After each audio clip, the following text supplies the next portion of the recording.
and a very warm welcome to NFTverse. I am Ruchi Sharma. While October saw a comeback for cryptocurrencies such as Bitcoin and Ethereum, things have not changed for digital valuables.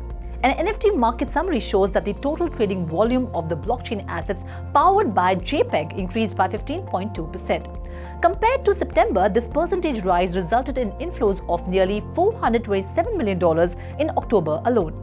The value of individual collectible assets increased as a result of the positive momentum in the larger market, as evidenced by the 1,039,735 total transactions that were recorded during this time. In October, there was also a rise in the quantity of distinct NFT users, with 281,359 unique users overall. This percentage was 15.2% higher than the previous month. Let's cut across to our guests, Mr. Arul Prakash and Dhrupad Das, to know about the current NFT market situation and the outlook. Yeah, so the overall NFT market is doing good, right? I categorize them into two different sections. One is the PFP or the JPEG NFTs, and the other is the real world asset NFTs. Right. The PFP JPEG NFTs, if you know, there are like the large players, largely driven by Yuga Labs and CryptoPunks and Penguins and so on. So these top projects have actually built an ecosystem around the NFT, but all the follow-on projects that I've come across trying to build a community have not been able to do that, because most of the people who participated in it were not for the community value of it. They were more for the financial and the speculative value of it. So if today there is an NFT which gives a good return, they just jump to one to the other, right? So from a forecast perspective, I would say that the JPEG NFT industry, the top few players will continue to exist, but I do not see any new players coming into this particular space. But we're going to see a new angle to this, right? We're going to see real world businesses. So the likes of, Starbucks and all these players, or it could be a gaming community, it could be a sporting club.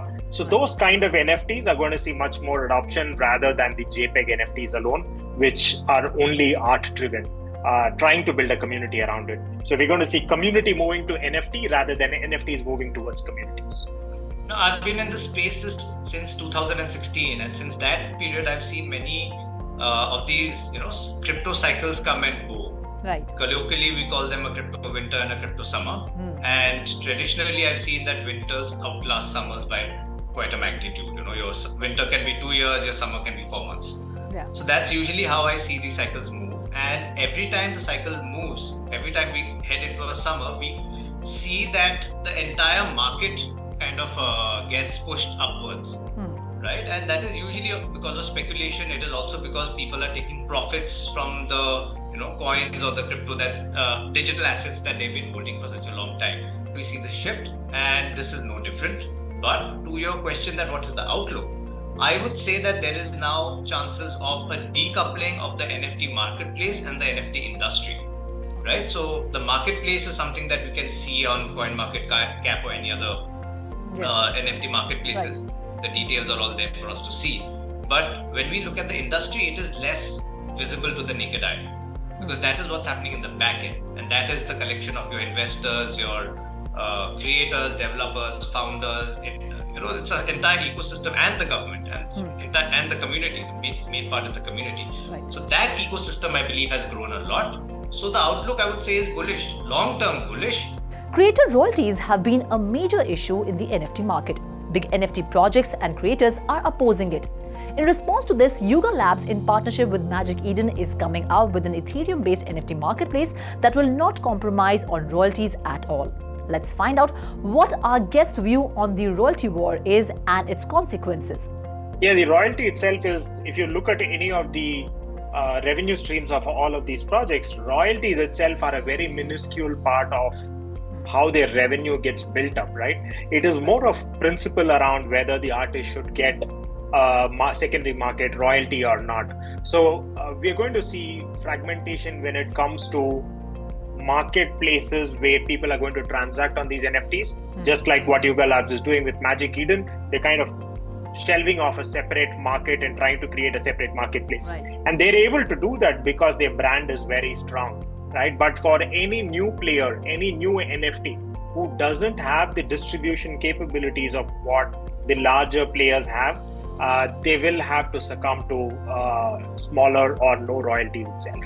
Royalty is kind of the holy grail at this point of NFTs, and one big draw and one big use case that we spoke about and we were very excited about was royalties. And when large platforms started denying artists these royalties, it definitely created a chasm within the entire ecosystem and the community as a whole. And I would say that the solution to this, the resolution of the war, is going to come from understanding that's going to be the way that this issue gets resolved once and for all. So at the end of the day, the community will be king and the marketplaces will have to follow suit, or if they don't provide a functionality, that will be to their loss. OpenSea, the biggest NFT marketplace, has lost business since it made royalties optional. There is news that OpenSea is cutting down staff by 50% and it is also planning to launch OpenSea 2.0. Is this OpenSea's move to gain the lost market share and to maximize sales and profits, or an image rebuilding tactic? Let's find out. I don't think it is a play around sales or market share, etc. It is largely a play around overall dampening of how the PFP, JPEG, NFT markets have been playing, right? So because there is no trading happening, they try to remove the royalty and try to make sure that volume continues to exist. But there is only so much that you can support a falling market, and that market is, like I said, is going to continue to go down. There are going to be newer avenues, newer markets which open up around PFP and NFTs, which are access driven. But the current OpenSea model is not going to thrive. In fact, just to kind of give a heads up, we ourselves are in a real world kind of a business, and we were talking to one of the top 3 NFT marketplaces globally just yesterday, and they themselves are looking to move away, or at least try to create newer business models around real world asset NFTs rather than continue to only focus on PFP NFTs. 100%. OpenSeas is a centralized business. It's not a charitable organization. So I have no doubt that it is doing this to gain lost market share, gain reputation, gain community. I think those are 2 main parts. Actually, and once you gain, the reputation of the community, then sales and profits rise along with it. So, that's definitely one part of the story.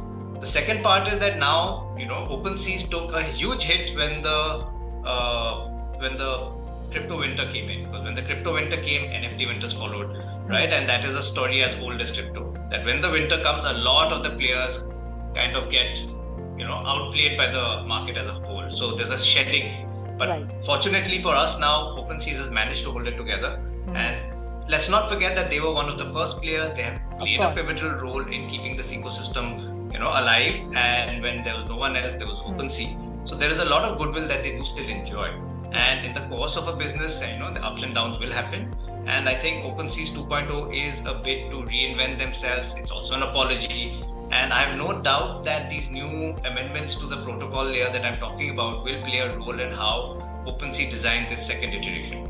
Well, that's all in this episode of NFTverse. Do like, share and subscribe to 3.2TV, and for more information and interesting stories, log on to our website www.3versetv.io or scan the QR code.